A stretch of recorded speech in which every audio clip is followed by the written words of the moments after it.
Well, good evening, everyone. I'm Joe Russomanno, a professor here in the Cronkite School, and I'll be moderating the program tonight.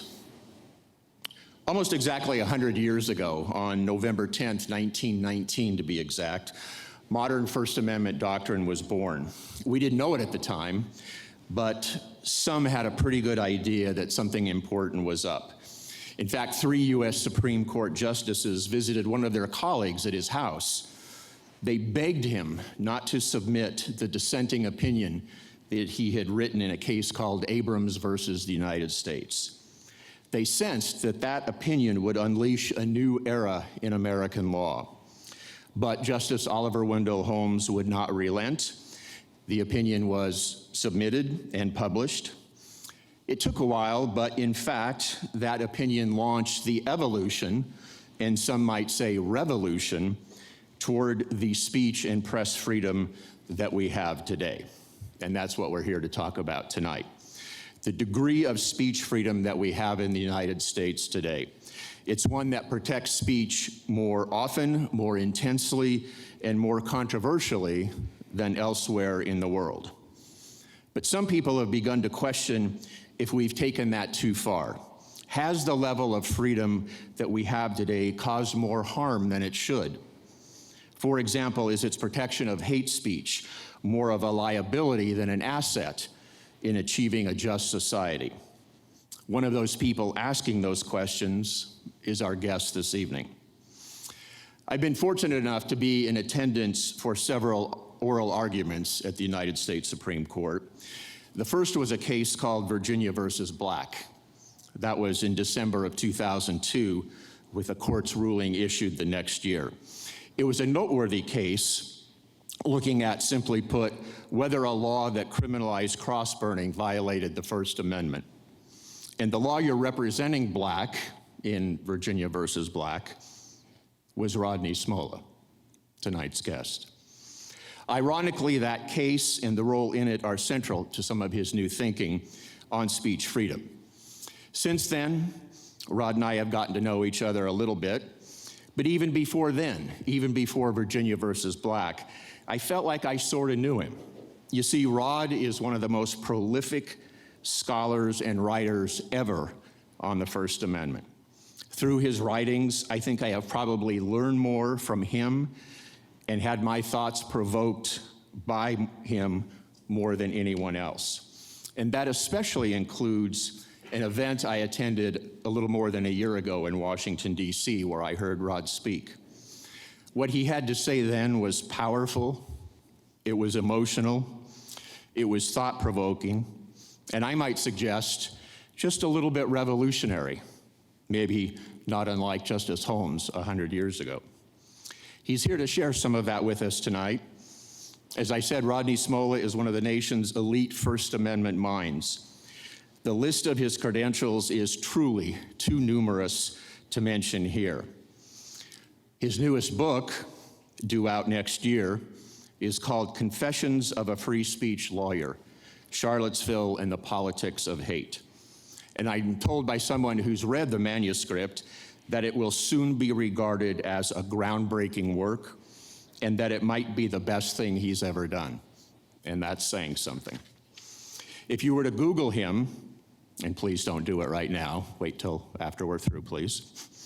If you were to Google him, you'd see that he's a graduate of Yale University and Duke Law School, where he graduated first in his class. And you'd see that he's been president of a university and the dean of several law schools, including now at the Delaware Law School. When we at the Cronkite School considered the kind of event that we wanted to mark the 100th anniversary of modern free speech doctrine, there were lots of options, different people, different formats, and so on. But I kept coming back to one person. We're very fortunate to have him with us tonight. Please welcome Dean Rodney Smolla.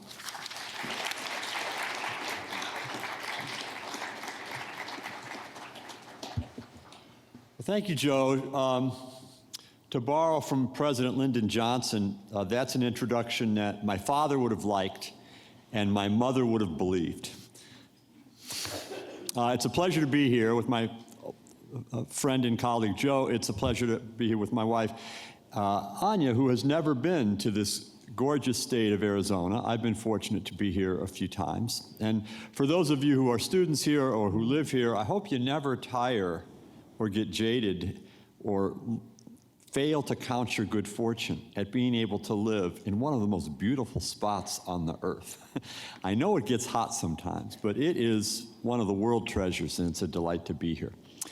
I want to begin by just telling you a very short story and then sharing a little reflection on some of the history that Professor Russomanno has already recounted, and then we'll have a conversation. A couple of years ago, it was 2017, in late July, I was contacted by the Virginia ACLU and asked if I would represent the alternative right groups, the racist supremacist groups that were descending on Charlottesville for a Unite the Right rally. These groups had been organizing a series of hateful events throughout the summer in Charlottesville. They'd already had one torchlight parade in May on the UVA campus, and then the Ku Klux Klan had staged a rally in July in the center of Charlottesville. And now they were planning a massive rally with thousands and thousands and thousands of hate mongers and racists representing the entire spectrum of the extreme and often violent American right. And as a counter to that, groups around the nation who were opposed to racism and opposed to the ideology and the tactics of Nazis and the modern alt-right supremacists were also called to Charlottesville to engage in a massive counter-protest. And as Charlottesville, which is a gorgeous pastoral Virginia college town with a very intense, convoluted, traffic-ridden, Byzantine center city, this was a frightening prospect, to suddenly have thousands and thousands and thousands of racists in the center of the city and thousands of counter-protesters in the center of the city. And so in the midst of that, the city authorities sought to move the rally out of downtown Charlottesville, where there were two monuments, one to Robert E. Lee and one to Stonewall Jackson, two Confederate monuments that were the kind of cover for the violent confrontation. And the thought was to move the alt-right rally about 3 or 4 miles outside of Charlottesville to a kind of state park area called McIntyre Park, which would have been much more spacious, much less intense. The idea of people compressed in small spaces, potentially engaged in violence, seemed less threatening out there. And the thought was that police and state troopers and National Guard could keep the two sides somewhat apart. And the alt-right rally organizers considered this a violation of their First Amendment rights. They thought it was punishment for their hateful creed. And it was in that context that I was called to see if I would represent them in federal court in Charlottesville, because I had been very active over many, many years as a free speech lawyer. And I declined. I'm not quite sure why. One of the things I explore in the book is to try to figure out why. But some instinct in me made me say no. I'd actually been to this territory a lot. I'd been to McIntyre Park a lot. I could see the wisdom of maybe moving everybody 3 miles out into a little safer area. And I was deeply ambivalent about getting involved, and I just said no.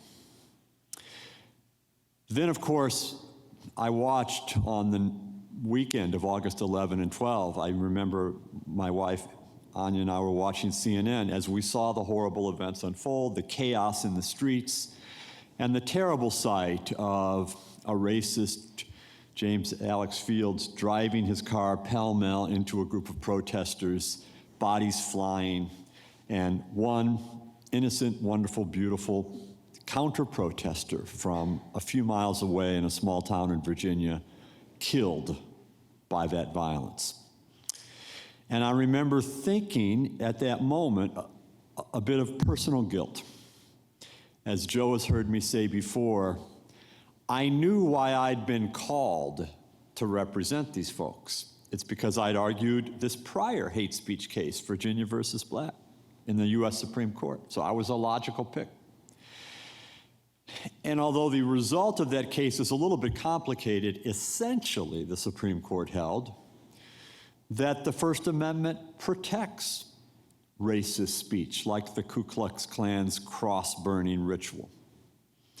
And I said, is this what my own advocacy has wrought? Is this what it has come to? A few weeks after that, by just serendipity, a former law student of mine who was working for the governor of Virginia called and said, the governor, Terry McAuliffe, wants to convene a task force to look at the violence in Charlottesville and to think through future policy recommendations. But they need someone who's an expert in First Amendment law to advise them as to what they can and can't do. Would you be willing to play that role? And because I'd said I wasn't going to be involved as a lawyer, I was free to do that, and I did. And that got me even more deeply into the background of all these events and what had happened. At about the same time, I was in the RopeaDope. I don't know, most of you may not know what the RopeaDope is, but for some of you folks, Muhammad Ali, one of the greatest boxers of all time, had a trick where he would go against the ropes and just hold his hands up and let everybody punch the heck out of him until they ran out of gas and couldn't punch anymore. And I was feeling punched at by just about everybody that mattered in my life. I had my own law students saying, how on earth could you ever have defended the Ku Klux Klan in Virginia versus Black? I had colleagues from around the country asking, what are we supposed to say to our students when they challenge us and ask us whether or not there's any possible rationale for defending this sort of speech? But most poignantly, my own family members, particularly a number of our college-age and high school-age children, who were on various campuses in the United States and were responding very viscerally to the protection of very vicious, hateful speech on their campuses, challenging the university leaders who allowed this speech to be present on the campus, were coming at me. And it was in the midst of that I decided to write this book that I've just written and to explore a little bit the country's evolution in struggling with these issues, and some of my own evolution, some of my own journey, some of my own introspection. So I'm going to be a little bit of an academic now, and I know I had the good fortune to see several of you in some of the classes that I sat in on today, and thanks for coming back. You may have heard a little snippet of this earlier if you were in those earlier sessions, but I'll just take a few minutes to talk to you a little bit about what you've already heard from Joe Russomanno, but also some of my own reflections on this. So free speech law, if you're a free speech lawyer, or for that matter, if you're a journalist and have to navigate First Amendment issues, is shockingly dense, shockingly complicated. I have for many years been the author of a number of legal treatises that deal with these issues. One of my legal treatises is a treatise on free speech. That thing today is 3 volumes, 27 chapters, thousands and thousands of pages. You'd think it was tax law, not First Amendment law. A zillion different doctrines and tests and arenas. But I have become a fan of a very simple notion, which is that you can take all of our debate about free speech law in this country and boil it down to a contest between 2 competing ideas, 2 competing notions of what freedom of speech means. And they're both elegant and powerful and attractive ideas. And our First Amendment law has been a constant struggle to mediate between these two competing notions. And that's not unusual in our law. It's not unusual in our constitutional law. A lot of our constitutional law involves powerful countervailing values that we embrace and the attempt by us as a country to somehow mediate between the two of them and figure out where the line is that divides them. So I'll try very quickly to give you these two competing notions of what freedom of speech means. There's first the classic notion, the original notion. I call it the order and morality theory. It was most famously articulated in one sentence in a case called Chaplinsky versus New Hampshire, which involved a Jehovah's Witness that was engaged in a kind of hate speech and causing a ruckus on the streets of a small town. Police officer comes along as people are beginning to heckle this person and get restless around this person and express resentment. His name was Walter Chaplinsky. And eventually, using very good police work, the police officer says, you know, Mr. Chaplinsky, maybe you should just chill. Maybe we should, I don't think they said chill back in those days, but you know, maybe you should just kind of move on down the road because I'm getting a little worried about this crowd. And Chaplinsky blew up at the police officer and called him a fascist and then swore at him and swore at the city, and the police officer arrested him. Chaplinsky took his case to the US Supreme Court and he said, I have a free speech right to say these things. And the US Supreme Court said, no, you don't. Your speech is not protected by the First Amendment.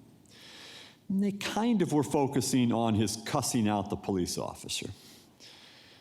And in that opinion, in one beautiful sentence, Justice Murphy talks about the notion that there are categories of speech that we do not protect under the First Amendment.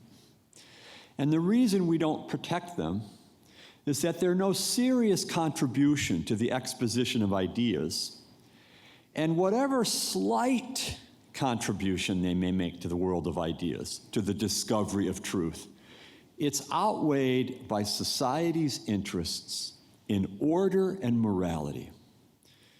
And he really meant both as very distinct. Order means keeping people from hitting each other and shooting each other and engaging in violence. Morality, he meant the values of society, things we have just decided are out of bounds in our society. That theory reached its apex in a case from my hometown called Beauharnais versus Illinois, a 1952 decision. It involved a racist group in Chicago called the White Circle League that was determined to defeat President Truman because Truman was taking a position that was beginning to be pro-civil rights. And this racist group of Illinois Nazis and supremacists passed out leaflets that were extraordinarily insulting and degrading to African Americans in Illinois, using the most vicious insults against their basic humanity and dignity.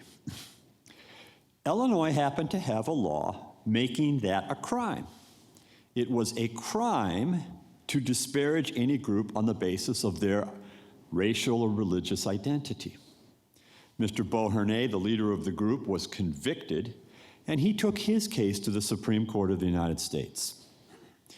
He said, I have a First Amendment right to pass out this racist material, and you have no proof I caused anybody any threat or there was any imminent danger. I'm protected by the First Amendment. And the Supreme Court, relying on the order and morality theory of Chaplinsky, said, no, you're not. The opinion was written by Justice Felix Frankfurter, at the time the only Jewish member of the court. His opinion is remarkable because he alludes to Hitler and the Third Reich and where hate speech can ultimately lead, a catastrophe involving the extermination of millions and millions of Jews. And then he says, but Illinois didn't have to look outside of its own borders. It has its own terrible history of racism and racial violence.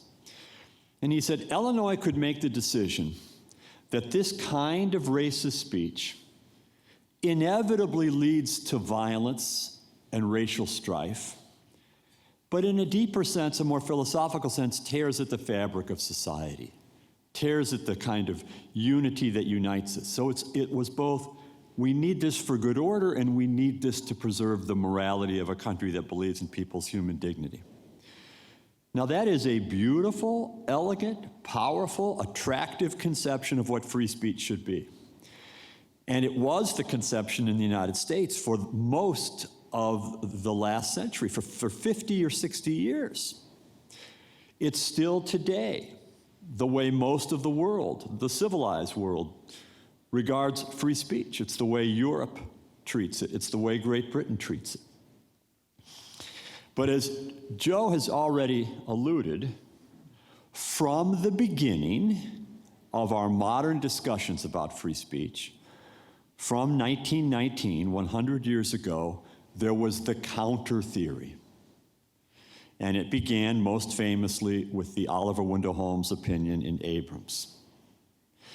That opinion, which is famous and which everyone should read, whether you agree with it or disagree with it, is one of the most poetic legal opinions in American history. Another beautiful, prophetic, poetic opinion is the dissenting opinion of John Marshall Harlan in Plessy versus Ferguson, the separate but equal case. Both of these justices don't really speak as lawyers. They speak almost like prophets, Old Testament prophets. And Holmes, in his case, laid out what we now often call the marketplace theory. That's the nickname I give to it. But let me just share with you some of the key language. He said that we must tolerate speech that we loathe and believe fraught with death. Now those are powerful phrases. We loathe this speech and we believe it is dripping with death unless an immediate check is necessary to save the country. That's an extraordinary position, the opposite of the order and morality position. By the time I was a law student and a young lawyer, that Holmes' view had become the law of the land, and it has been ever since. And then as a young lawyer and litigator, maybe, I don't know how young, but I contributed to the advancement of that view, including as an advocate in the Supreme Court and in other cases. I'll end with this. I've had many, many, many friends and colleagues say to me, as I alluded to you earlier, you know, Rod, the students on our campuses today, they don't understand free speech. And after hearing my own daughter rail at me over the Thanksgiving dinner table and absorbing all of these complexities, I have come to say, I'm not so sure that's fair. They understand it, but they just understand it differently. So I'll leave you with that haunting thought, and I think Joe and I are going to have a conversation, and also we'll look forward to your questions. Thanks very much.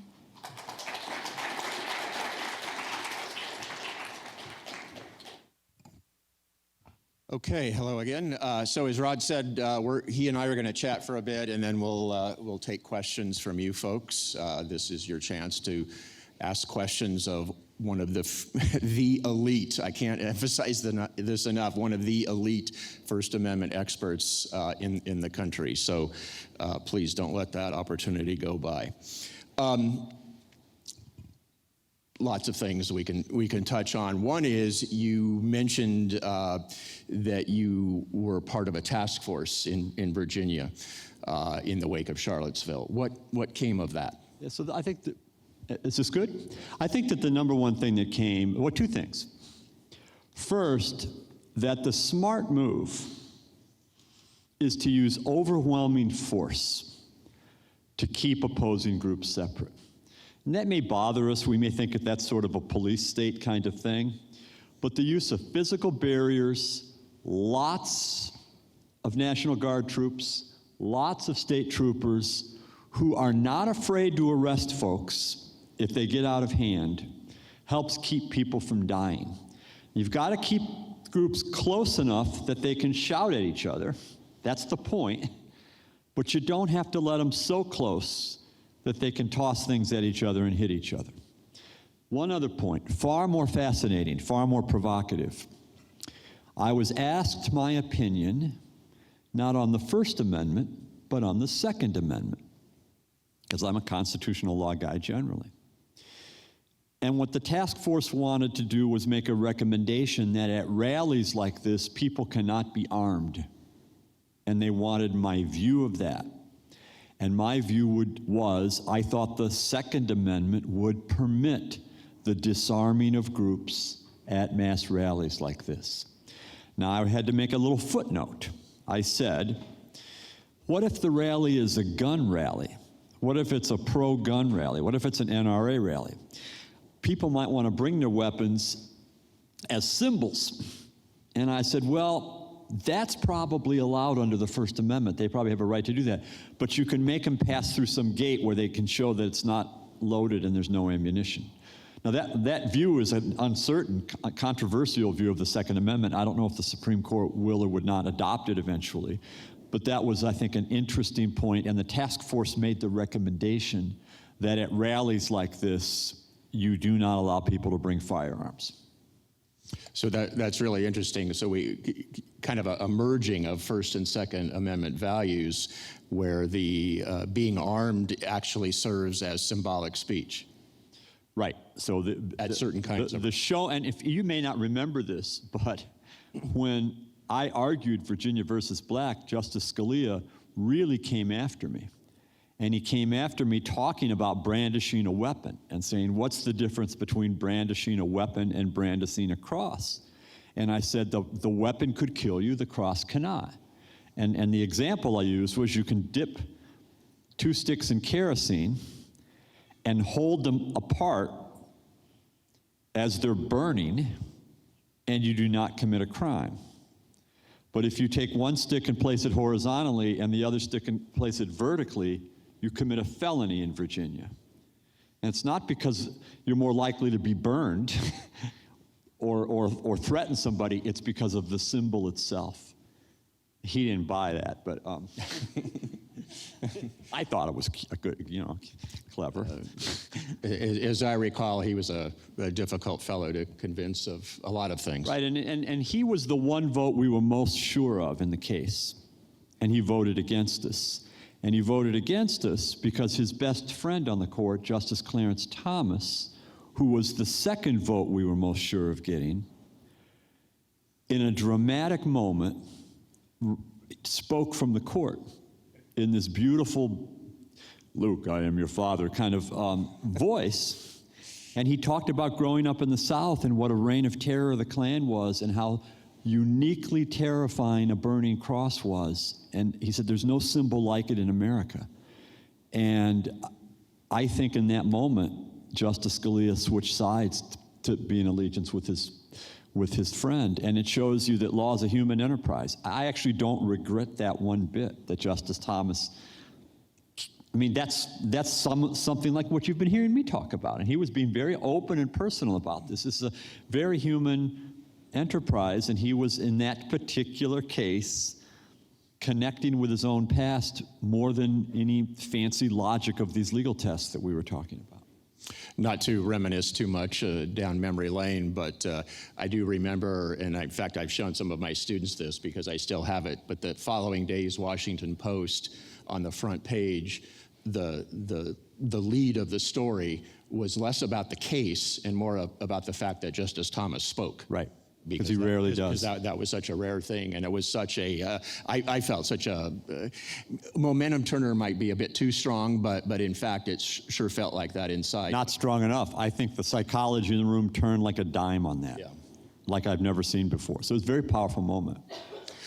Back to what you spoke about here, the order and morality versus marketplace of ideas. You would it be correct, first of all, to say that you, in fact, are advocating a return to order and morality? No, that's probably an exaggeration of what I think. So I'll try to be very brief. The pitch for the Holmes Test had always been, it's the best test of truth. We may not like it, but it's the best way to get at the truth, to have a free trade in ideas. And he says that in the opinion. And I'm not convinced of that. I don't believe it anymore. I mean, the hate speech on the internet, the way people can conjure up lies and propaganda and attack other people, I don't necessarily think allowing this speech gets us closer to truth. In fact, it probably makes life dangerous and doesn't get there. Justice Brandeis had another theory behind it, which I do somewhat embrace, which is that when you suppress it, you encourage it. It's in the South, they have a weed called kudzu. You don't have it here because it won't grow in the desert, but it is this weed that just takes over everything. And when you hack it away, it just makes it stronger and it grows, it takes over more of your yard. And you can argue that about hate speech. When you drive it underground, you make it scarier and more powerful. You make it a martyr. So I do think that theory holds some water. But what I think is the one that convinces me ultimately it's the better view for most of our life is that if you don't accept that view, you put the government in the position of deciding right and wrong and good and bad. And so someone like my daughter would say, but I'm okay with that because our government today is sure as heck going to recognize who the bad guys are and who the good guys are. And to some degree, I agree with that. At least on something like hate speech, it's not hard. The Klan is the bad guys, and people that are in favor of racial tolerance are good people, and the Klan's got the bad idea, and the people in favor of racial tolerance have the good idea. So I understand where she's coming from. But where I end up ultimately is I don't, over the long haul, trust our government to make the decisions well, and it lacks legitimacy when the government does it. Now, if you give me one more second. The way I presented this, you might get the false notion that the way it worked was for the first 50 years, the order and morality theory won, and then the last 50 years, it's been the marketplace theory. But it's more complicated. Because in fact, today, both theories are alive and well in our free speech doctrine. In the open marketplace, like the streets of Charlottesville, or the streets here of Phoenix, or the internet, we follow the marketplace theory. But in many other settings in society, we say, no, check your racism at the door. You're no longer in the open marketplace. You're a student at ASU in a classroom. You can't talk this way. You're in a workplace. You can't talk this way. So we have settings where we demand decorum, we demand civility, we demand respect for each other because we're interacting with each other in more intimate ways, and we demand a certain decorum. I cannot go into a courtroom and wear the F-bomb on my shirt, and expect the judge to not throw me in jail as a lawyer. I could wear that in the park if I want to, but there are places where we follow notions of order and morality. So, long answer, Joe, but it's just a little more complicated than I've switched sides again. So, among other things, I'm reminded of the Westboro Baptist Church case, one that I am close to in some ways. And this is, for those of you who aren't aware, where vile and offensive speech ended up being protected in an 8-1 U.S. Supreme Court ruling, in large part because the majority of 8 determined that speech, as vile and offensive as it is on matters of public concern. So where do you come down in that kind of situation? That is where the speech is offensive, hateful, and yet arguably on matters of public concern. Mm-hmm. So just so you understand, this was the church that would go to military funerals and engage in homophobic attacks while families are trying to bury their loved ones in this terrible moment of grief. and say that the soldier was killed as God's punishment for abortion and homosexuality and things like that. So imagine you've had a dear person that you love killed in the line of duty, and you're trying to mourn for that person, and here's this group you've never heard of come, and they're picketing your funeral and shouting these things at you. I mean, it's horrific. And one justice, Justice Alito, using the order and morality theory, said this should be out of bounds. The other 8 justices said because they weren't on the cemetery grounds, because they didn't go into the church, because they didn't go into the sort of secluded space of the funeral, even though this is evil speech, they have a right to do it from the streets and the sidewalks. I think it's the right view, but we got to be very careful that we don't exaggerate it. Because if those folks had stepped 1 foot into a synagogue or 1 foot into a funeral home or stepped on the cemetery grounds close to where the internment was and done that, then in my view they cross a line into order and morality zone, and you could punish them. And in the aftermath of that opinion, there have been many, many laws passed creating a buffer zone around cemeteries that prohibit speech that would penetrate into the cemetery area when people are being buried to try to preserve this human dignity around this very poignant moment, and it comes down, this is where First Amendment law gets like tax law. It comes down to how many feet, how many decibels, things like that. But those are the kinds of lines we draw. There was a piece published earlier this month in the New York Times called "Free Speech is Killing Us" by Andrew Morantz, and he labeled a kind of speech that we should be concerned about, in his view, noxious speech, which seems to, in many respects, fit with what we're talking about here. He, in fact, said noxious speech online is causing real-world violence, easy for me to say, and also added, free speech is a bedrock value in this country, but it isn't the only one.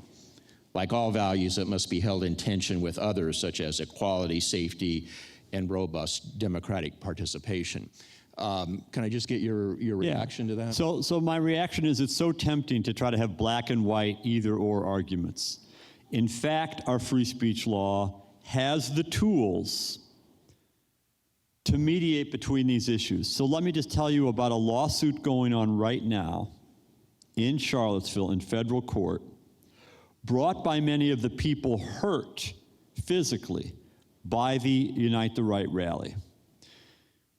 The rally organizers sought to have the suit tossed out on free speech grounds. And the judge correctly, in my view, said, no, not so fast. Because they are alleging, the plaintiffs are alleging, that you use the internet and your channels of communication to orchestrate planned violence. That you went to Charlottesville planning for there to be violence. That was your intent, and your intent was to have that violence based on the identity of people that were there. And if that's what you did, you've crossed the First Amendment line, even given the very strong marketplace theory. And my reaction is that's a wise way to think about it. We keep the general rules, but we're sensitive to context and sensitive to what the proof turns out to be. If the proof turns out to be someone crossed the line, then they've lost the First Amendment protection they would have enjoyed. There is talk today about how divided America is. You may have heard about that. Some blame the First Amendment for protecting the kind of speech that contributes to that division. What do we do about that? Yeah, so I guess I think you're blaming the wrong thing. I think that, you just celebrated the life of Senator John McCain, and it was so powerful that Joe Biden came here and spent some time with him as he was, in his final days. That kind of ability to form friendships and civility and have a civilized dialogue across ideological lines is the most important value of the country. Free speech actually promotes that. And so I don't think it's our First Amendment that has done it. I think it's the decline of the willingness to listen respectfully and have a mind open to change, and to realize that someone who is opposed to you ideologically is not your enemy, just an opponent. We've mentioned in passing the internet. Let's include social media in this conversation too, as I ask you to what extent they are driving the division, and also, more generally speaking, driving First Amendment law. And maybe layer one more thing on this. Do those platforms have any kind of obligation to filter their content, or is that infringing on their First Amendment rights? Okay, those are a lot of different questions. I'll try to move through them quickly so we can take questions from the audience. Does social media drive division? Absolutely. And as you all well know, as students of the Cronkite School here, one of the differences is that when you grew up in a time where you watched Walter Cronkite, I mean, I watched him every night with my family members, or you switched over and you watched the NBC broadcast. There were only 4 stations. And there was a moment when the entire country came together and got its news from 1 or 2 or 3 folks. There was a unifying quality to that. And whether you were conservative or liberal, you still had to watch CBS for your news. Whether you were Republican or Democrat, you would watch Walter Cronkite. We don't have that anymore. You pick your news outlet, and you get your own views reinforced. I don't. I'm one of the few weird people that switches back and forth. So I'll watch CNN for a few minutes, and I'll watch Fox for a few minutes, and I'll watch MSNBC. I like to triangulate and see where folks are coming from and just see how stories are developing. But not many people do that. So the first one, yeah, there's no question. The stratifying of media outlets and social media are polarizing us a lot. Secondly, does it drive a lot of First Amendment law? Yeah, it drives it crazy because our law cannot figure it out. And we have all kinds of brain teasers trying to understand what to make of speech on social media and how to apply our traditional tests to that. Your last point, I've been involved in a lot of controversies, particularly with Facebook. And there's these 2 opposing views, and it's really interesting. One view is we should treat Facebook as if it's a governmental entity and impose on it obligations of free speech fairness, which means it can't censor, so it can't kick off the sites that it finds offensive or potentially dangerous.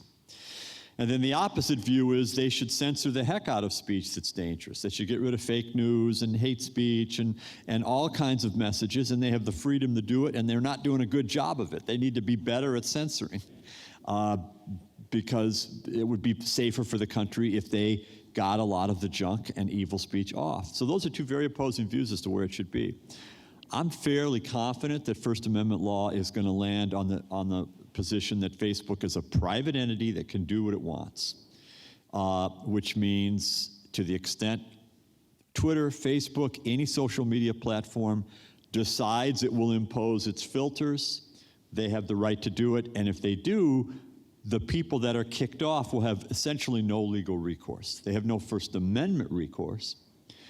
And good luck trying to sue anybody that sells you anything. Good luck trying to, you find when you buy this stuff, you know how you check off all those boxes that say, I've read the terms and I agree? Of course, none of you, if you have a life, have ever read the terms, right? None of us do that.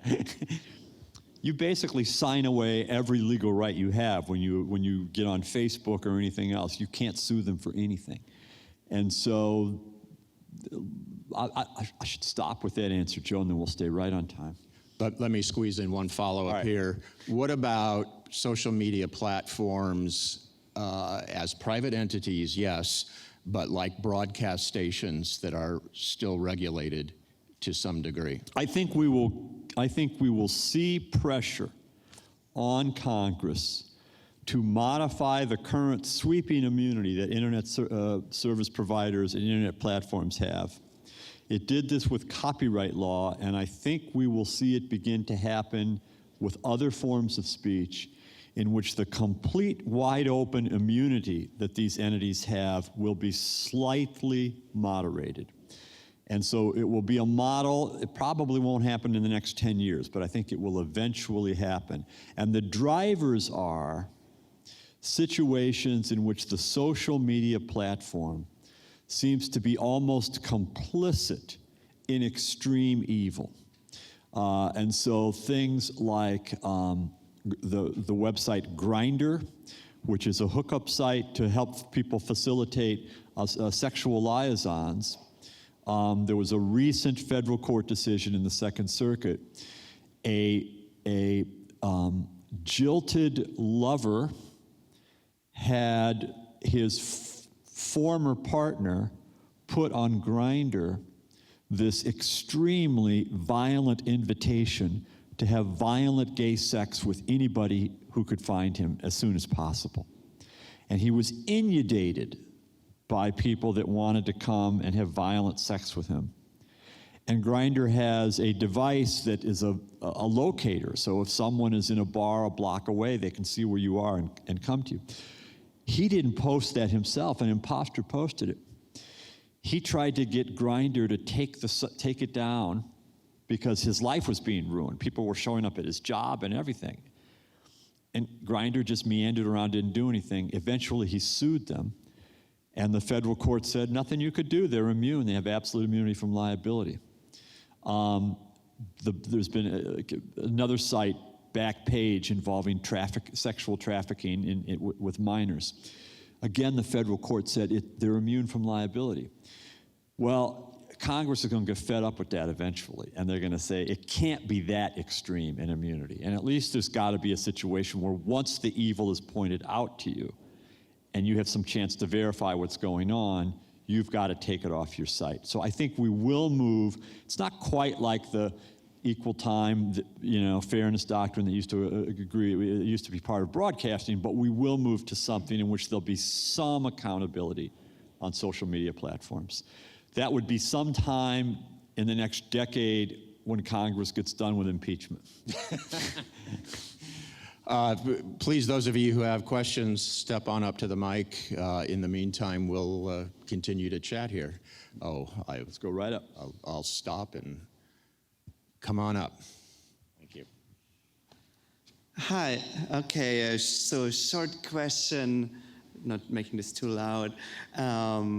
And I mean, I know the US has like a weird mixing of law and economics, so I hope you don't mind if it's an economic question, but I was wondering whether you could elaborate a little more the kind of like theoretical rationale for saying that the marketplace of ideas kind of works, because we know that real markets don't quite work on their own either, right? Like, we need the government to smooth out business cycles. We need the government to have certain regulation to, avoid a market of lemons, to create transparency, and so on and so on. So, but would you respond to somebody who says, actually, the situation we have right now, like terrible hate speech, fake news on the internet, that's exactly what you get in an unregulated marketplace of ideas. Yeah, and it's a terrific point, and it's one of the best critiques of the marketplace theory, that real markets have market failure, and we regulate real markets. The Securities and Exchange Commission regulates real markets. The European community regulates real markets.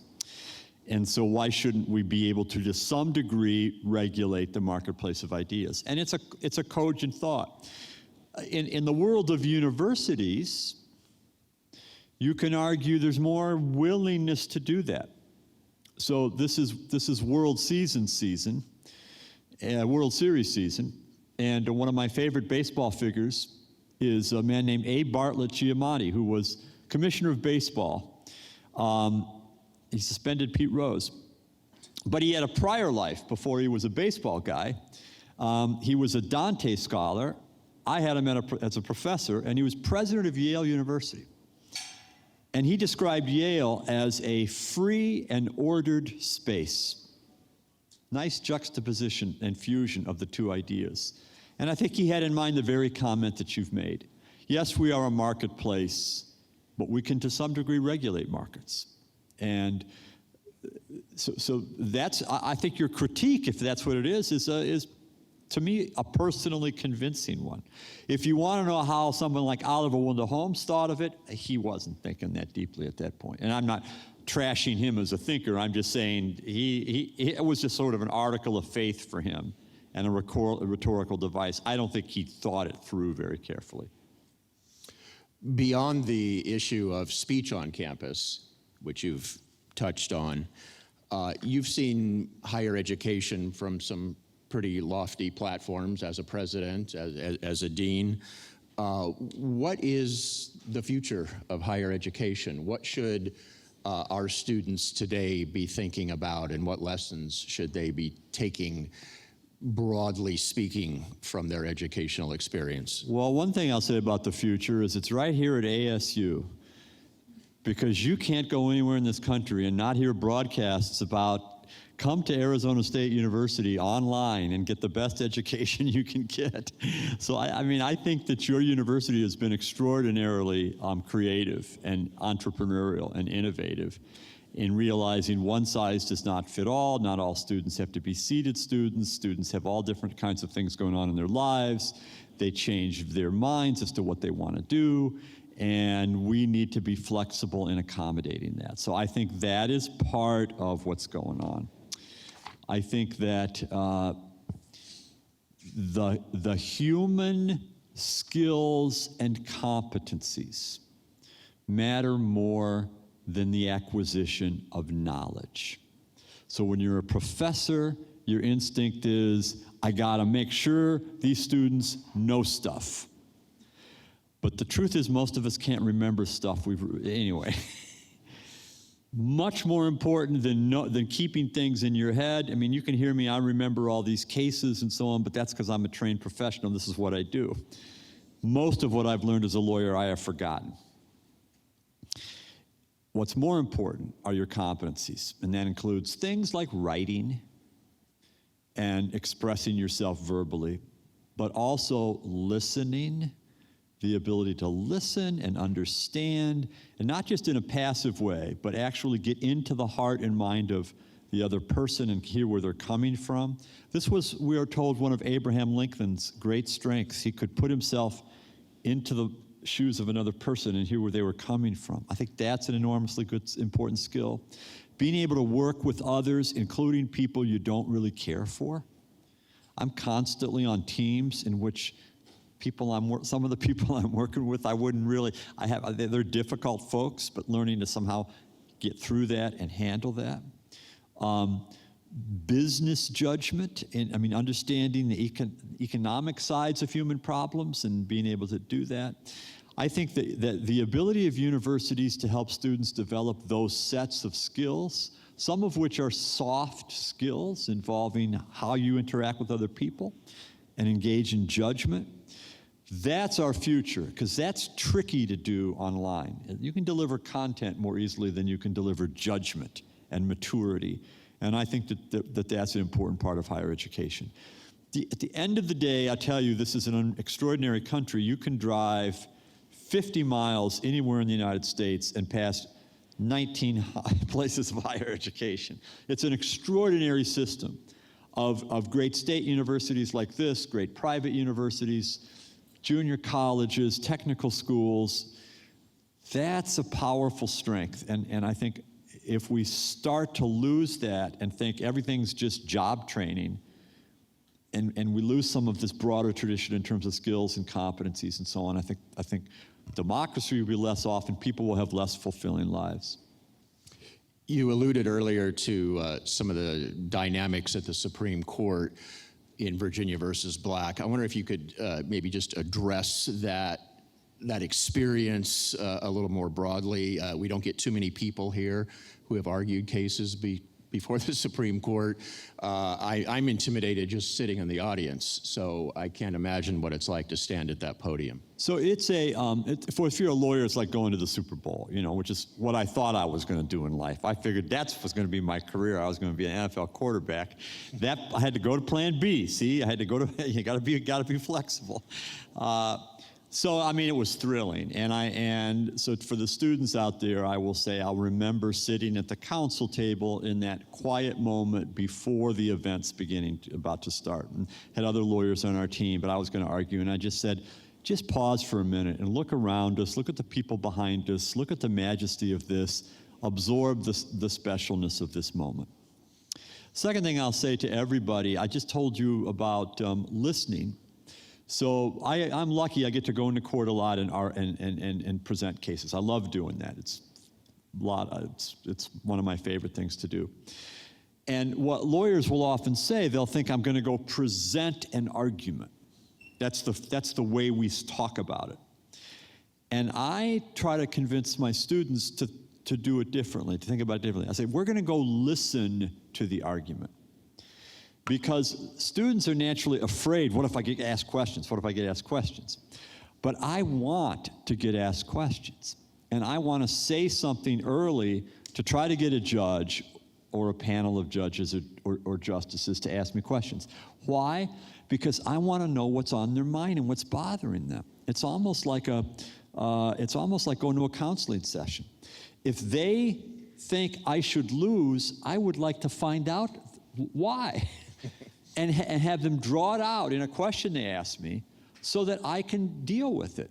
I can say, okay, I hear what you're saying, and here's why I wish you'd think about it from the other perspective. So in Justice Thomas's case, I had in my brain everything I was going to say when I got to the podium. And I'm a lawyer that goes up with no paper or no notes because I want to engage in a human dialogue with the justices. And then Justice Thomas unloads this extraordinary, very personal statement. And I just had to make a decision on the spot. And I realized the first thing I had to do was look right at him and say, Justice Thomas, I respect what you say, and everything you say is true. But even so, I hope Your Honor will realize the speech should be protected under the First Amendment. Now, I didn't convince him, but there were 8 other people there. And I think after he spoke, for a second, it might have been 9-0 against me. And I think that the fact that I was very straight with the justice and then went back and forth with others was very, very powerful. If you'll give me one more second, Joe, my favorite moment in the argument, looking back at it, was a beautiful moment in which Justice Ginsburg spoke. And a few of you, if you heard me talk about this morning. And I had been comparing the burning of a cross to the burning of the flag, because the Supreme Court had decided several prior cases protecting the right to burn the flag as a symbol of protest. And she interrupted me, and she said, Mr. Smolla, you know, I can see why you should be able to burn the flag. Because the flag is a symbol of our country, a symbol of our nation. And it should be strong enough to take that. But Mr. Smolla, when you burn the cross, aren't you hurting people? How would you like to be asked that question? It's a beautiful insight.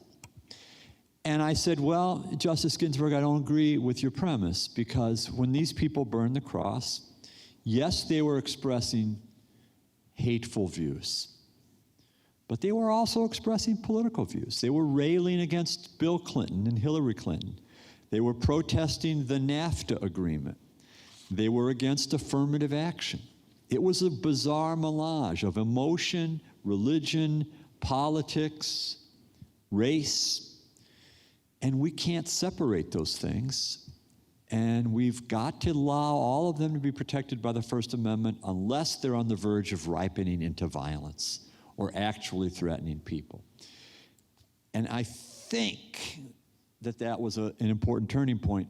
But think about it. If I'd been up there pontificating and she hadn't interrupted me with her question, we might have lost the case, because I wouldn't have had the chance to think with her about what was on her mind.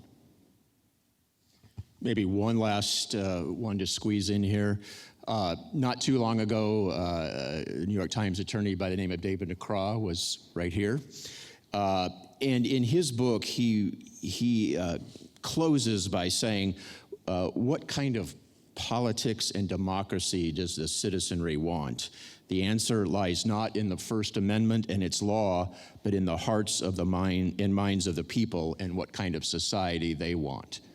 And he was conjuring a famous quote by Learned Hand when he said that. I know David McCraw, and I have been involved in some cases against the New York Times in which he's been the opposing lawyer. And he and I have a great friendship and affection and respect for one another. The point he makes is exactly right, I think, and I completely endorse it. One last Yeah, point. sure. I think there may be more issues coming up with freedom of speech now because there's more equality. Say 50 years ago, a baker would never be confronted with having to bake a cake for a gay wedding.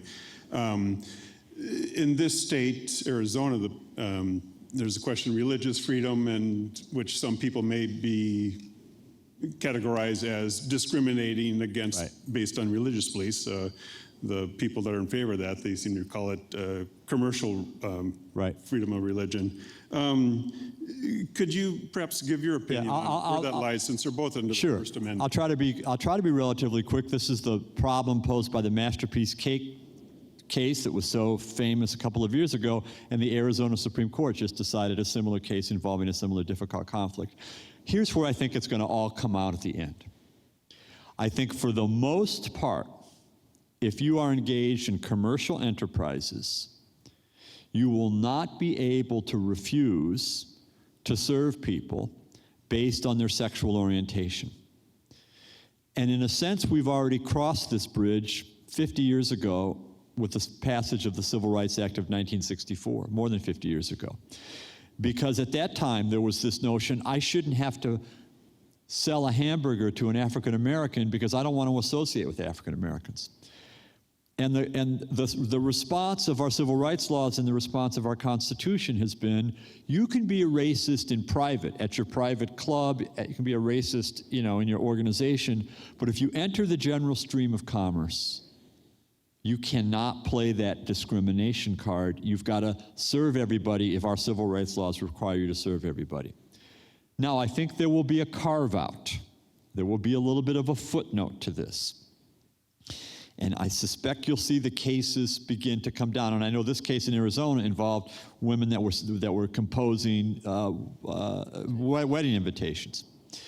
If the service activity has a highly subjective, expressive element to it, then the idea that the government can force me to compel expressing an idea that I am ideologically opposed to might trump the civil rights laws. But I think that will be a narrow band of enterprises. It won't be the caterers at the wedding. It won't be the florists at the wedding. It won't be the hairdressers at the wedding. It won't be the dress designers at the wedding. It won't be 99% of what takes place. But there probably will be callings. Maybe one of you is a freelance writer that agrees to do things freelance for people. You will retain the First Amendment right to decline to write a script for someone you're opposed to, for whatever reason. So if the Klan wants to hire you to do its rally cards, I think you have a right to say, I don't do Klan work, all right? But it will be limited to that relatively particularized, highly expressive form of speech. Now, I easily could be wrong, but that's my prediction as to the balance. The Colorado case, the baker argued it was because of his artistic expression. Right, right. In the Colorado case, the baker argued that his cakes were works of art, and if you actually saw the cakes, they were quite extraordinary. His was right on the cusp. The Supreme Court ducked the issue. It didn't decide the ultimate issue because it decided that Colorado's decision makers had been motivated by an anti-religious animus and that tainted the case. The court will eventually have to take that issue. In that opinion written by Justice Kennedy suggests a divide somewhat along the lines that I've described. He says there are certainly things for which you would not have the right to discriminate under the First Amendment. But then he says, but there may be some that you would. And he says, we don't have to make that decision in this case. A cake is a close case. You know, I mean, Justice Kagan said, isn't a cake just something you eat? And others said, well, no, it could be a form of art. And so we'll leave that to the Food Network. Thanks, Joe, for having me on this. Thank you.